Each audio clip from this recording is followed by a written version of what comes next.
사랑하는 성도 여러분, 그동안 잘 지내셨어요?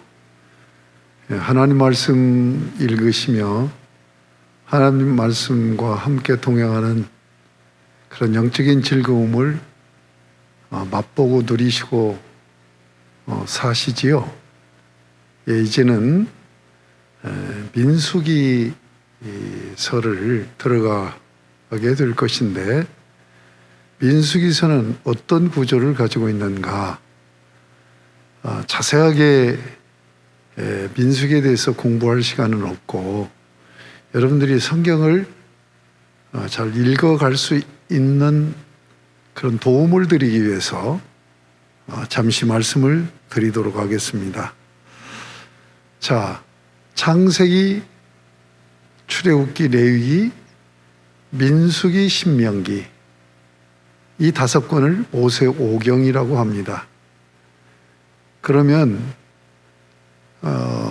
이 모세오경은 하나님이 타락한 사람, 인간을 구속하시는, 구속의 준비를 해나가시는 역사, 구속사입니다.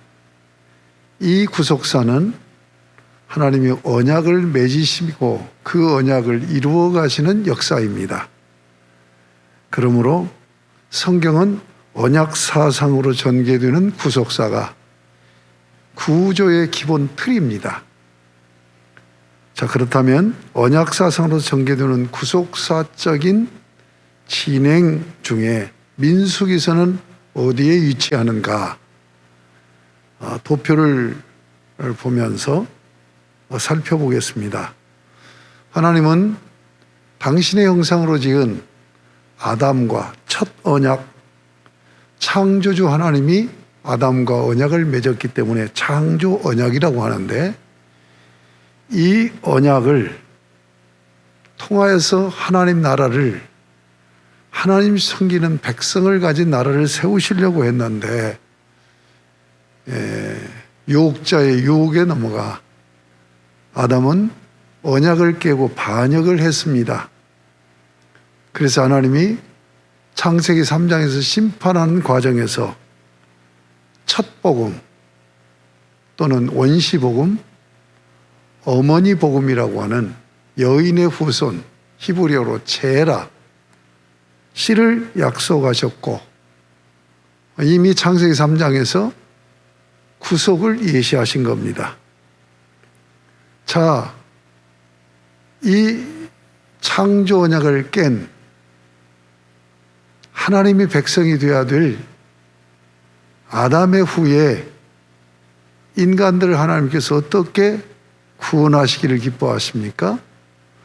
모든 인류가 하나님을 다 떠나서 하나님 대신 우상 숭배하며 사는 그런 타락한 죄인이 되었는데, 이들은 죄인으로 살다가 죄의 값을 지불해야 되기 때문에 지옥으로 떨어질 수밖에 없는데, 하나님은 이들을 사랑하셔서 구원하시기를 기뻐하셨고, 구원하시는 방식이 아브라함을 선택해서 아브라함과 언약을 맺음으로 아브라함의 후손으로 한 나라를 세워 그 나라를 하나님 나라가 이런 것이다 라고, 타락해서 하나님을 떠나 저주 가운데 우상 숭배하며 살고 있는 전 인류에게 드러내 보이시기 위해서 한 나라를 세우실 것을 언약을 맺으셨지요. 이 언약을 아브라함과 맺으셨는데, 이 언약을 약속의 언약이다. 두 가지를 약속하셨어요. 하나는 씨를 약속했고 하나는 땅을 약속했습니다. 씨를 통해서 백성을 내시고, 땅을 약속하셔서 그 땅에 들어가 사는 나라의 영토를 갖게 하시고, 그리고 하나님의 주권으로 다스리고 통치되는 나라를 세우시려고 아브라함과 약속하시며 언약을 맺으신 겁니다. 그래서 하나님은 자기의 나라 세우시기 위해서 자기가 주권을 행사하는 나라, 그리고 자기 백성을 가진 나라, 그래서 씨를 약속했고, 그리고 하나님이 가나안 땅이라는 땅을 약속하셔서 나라의 영토를 정해주신 것입니다. 그 언약 맺으시면서 창세기 15장에서 앞으로 되어질 일을 말씀하시죠. 4대 만에 애굽에서 노예 생활을 하다가 하나님은 그들을 구원하시고 출애굽시키셔서 시내산에 인도하셔서 시내산 언약을 맺어서 제사장 나라 거룩한 백성 삼으시는 그런 시내산 언약을 맺고, 이 시내산 언약이 십계명으로 이루어지는데 구약 성경의 중심 사건이 됩니다. 자, 이 시내산 언약을 통하여 이루어진 이스라엘 나라가 영적인 비약을 통하여 종말의 구원자 메시아 그리스도를 통하여서 하나님 나라로 이루어져 간다고 확증해 주는 언약이 다윗 왕국 언약입니다. 그래서 아브라함 언약, 시내산 언약, 다윗 왕국 언약, 이 언약이 실현되는 과정이 구약 성경입니다. 그러면 이스라엘 백성들을 시내산에서 언약 맺기 위해서 아브라함의 후손을 애굽에서 탈출시킨 사건이 출애굽기서고, 이 출애굽기서에 하나님을 예배하는 제사법이 레위기서를 통해서 계시되어 있는데, 출애굽기와 레위기는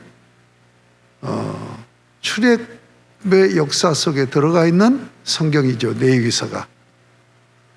자, 시내산에서 언약을 맺고, 그리고 이제 가나안 땅, 약속의 땅, 하나님이 약속하신 그 땅을 향해 들어가기 위해서 1년 동안 거기서 성막 계시를 받고 성막을 짓고, 그리고 이제 가나안 땅을 향해서 들어가는 역사가 바로 민수기서고, 이 민수기서가 끝나는 모압 평지 에덴의 동편에서 모세를 통하여서 다시 율법을 선포하시는 것이 신명기서입니다. 그러니까 신명기서는 민수기 안에 포함되어 있는 거죠. 레위기가 출애굽기 안에 포함되어 있는 것처럼 그렇습니다. 그 후에 이제 새 언약이 약속이 되어지고 종말의 구원자 메시아가 이 땅에 오셔서 십자가의 구속을 이루시고 새 언약을 성취하는 역사가 신약의 역사. 그래서 창조 언약, 시내산 언약, 새 언약.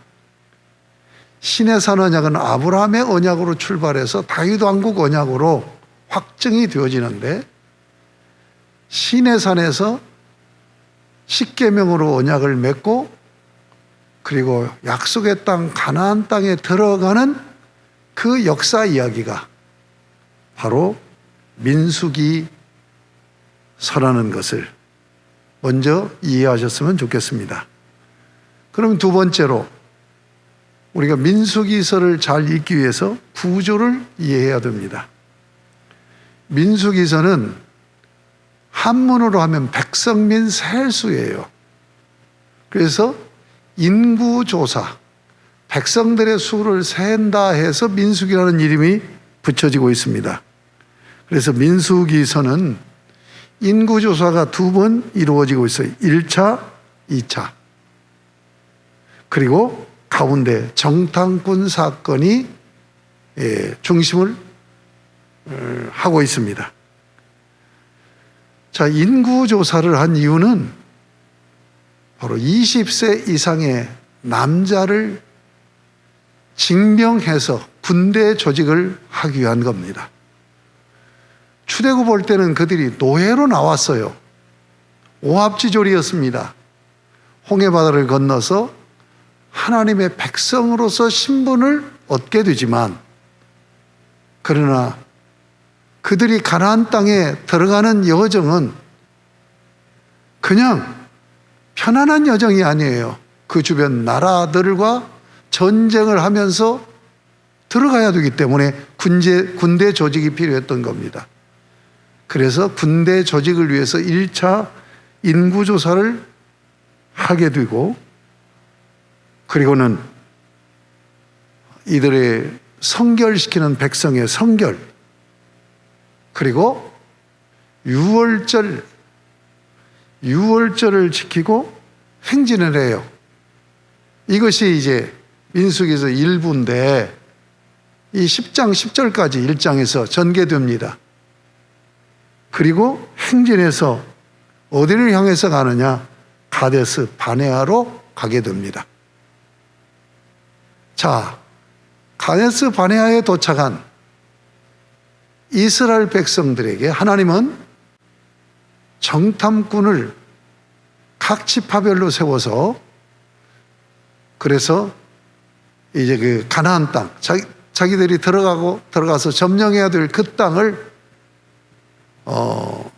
이제 그 정탐하고 오도록 그렇게 명령합니다. 그런데 여러분이 잘 아신 대로 정탐꾼 사건을 통하여서 이들이 엄청난 비옥한 젖과 꿀이 흐르는 땅의 증거로서 포도송이 하나를 혼자 들고 나올 수 없어서 긴 막대기다 그 포도송을 꿰서 들쳐 메고 나와서 증거물을 제시하면서도 우리는 그 땅에 들어갈 수 없습니다 라고 여호수아를 제외한 나머지는 그 땅에 들어갈 수 없다. 가서 보니까 그들은 기골이 장대하고 그들을 우리가 물리칠 수가 없다. 우리는 그들 앞에서 메뚜기다. 이렇게 보고를 해요. 그럴 때 백성들이 하나님을 원망하고 그리고 다시 애굽으로 돌아가자. 반역입니다. 정탐꾼 사건은 민수기에 나타난 반역입니다. 자, 언약 백성을 하나님께서 그들의 주군이 되어주셔서 그들의 삶을 책임져 주시고 인도해 주시기로 하셨는데, 상황이 그렇다 해서, 환경이 그렇다 해서 자기의 주군을 믿지 못하는 언약 백성으로서의 반역이죠.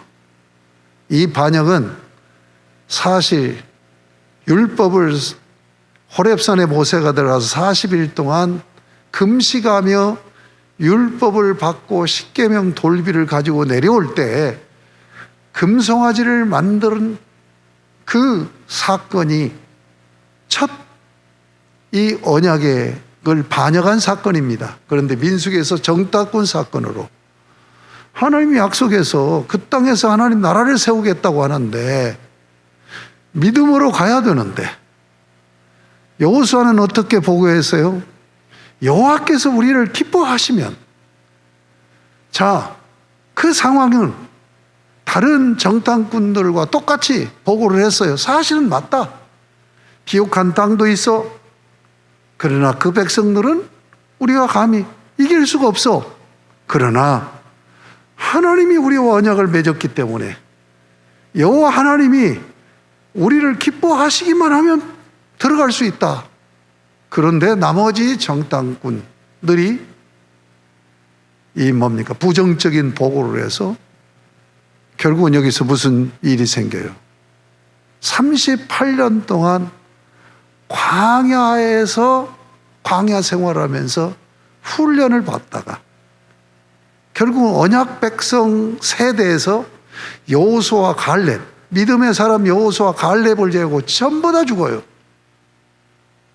이 비극적인 역사가 지금 광야 생활, 이게 민수기의 이제 중심이에요. 정탐꾼 사건을 통해서 하나님께서 그들을 40년 동안 광야 생활하는데 실제로는 38년이에요. 그래서 이제 반역을 한 그들을 다시 회복시키는 제사제에 대해서 언급하고, 그 광야 생활에서 계속 하나님을 반역하는 사건이 나와요. 고라의 반역이 나옵니다. 고라의 반역은 지도력, 리더십, 하나님이 세운 종의 권위에 대해서 도전하는 거죠. 그러니까 하나님의 권위를 도전하는 반역이 중심적으로 나와요. 그들은 어디를 향해 갑니까? 이제 가나안 땅에 들어가려면 모압 평지를 지나가야 돼요. 그래서 민수기는 시내산에서 출발해서 가데스 바네아, 가데스 바네아에서 출발해서 모압 평야까지 가는 그런 여행 역사 기록입니다.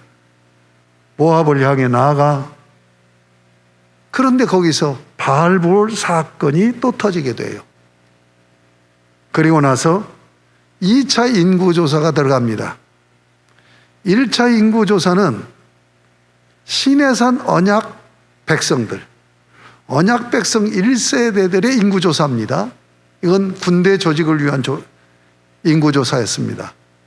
그런데 이제 가나안 땅에 들어갈 세대, 다음 세대, 여호수아 갈렙을 제외한 그 1세대는 전부 광야 생활에서 연단받으면서 죽었어요.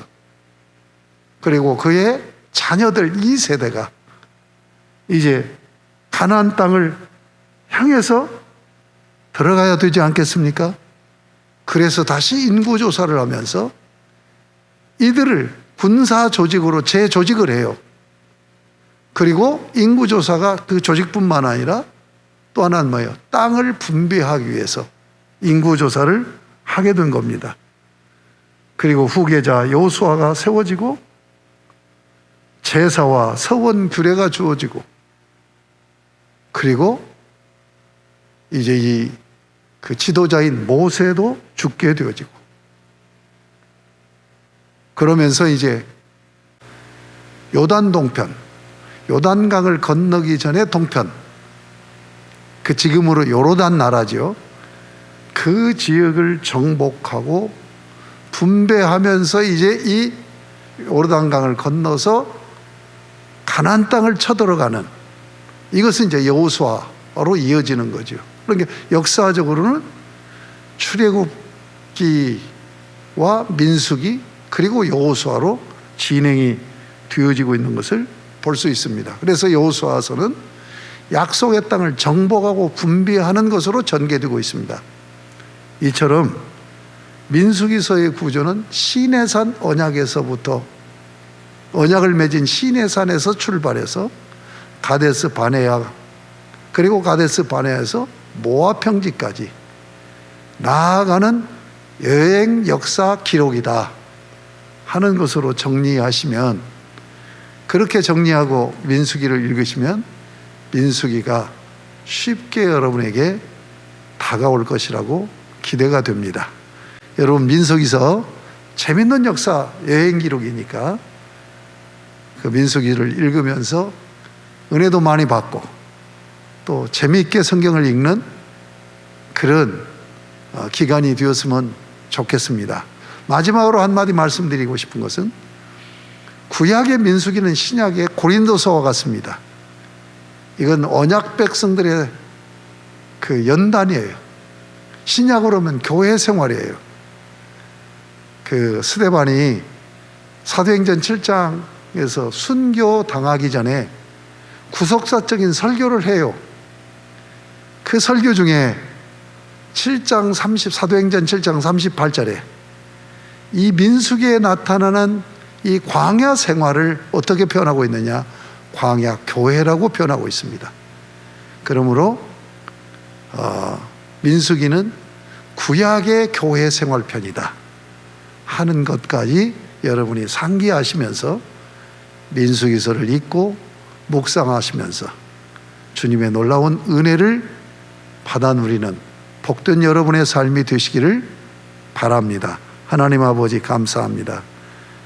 민수기서가 가지고 있는 위치와 특징, 그리고 민수기서의 구조를 통하여서 민수기서가 이렇게 구성이 되어 있구나 하는 공부를 하고 그 구조를 따라서 성경을 읽어 나감으로 민수기서 성경이 잘 정리되어서 나의 성경이 되어지는, 그래서 민수기서를 사랑하면서 신앙생활하는, 그래서 우리가 이 교회 생활을 어떻게 해야 되는가는 답을 얻는 복된 기회가 될 수 있도록 은총을 베풀어 주옵소서.